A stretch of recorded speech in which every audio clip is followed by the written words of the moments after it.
Hi, this tutorial is on how to access the resources available to you through Eureka Math or Engage New York. First, you put in a Google search for Eureka Math. You go to Eureka Math, and you look over and go to Teachers. Once you get to Teachers, you scroll down to the Teachers Resource Pack.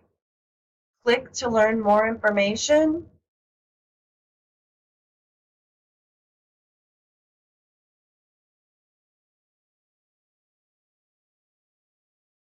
And then once you have that, you will have an Access Now button.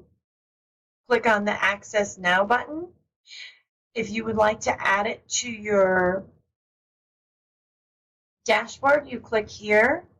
It has pacing charts, curriculum maps, curriculum overviews, standards checklists, and materials. So basically everything you would even need to do a great job in the classroom. So you add it to your dashboard, and then you're going to be asked to put in your email and your password and sign in.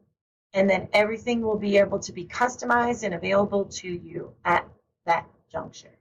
Thank you so much for your time. Hope you enjoyed this tutorial.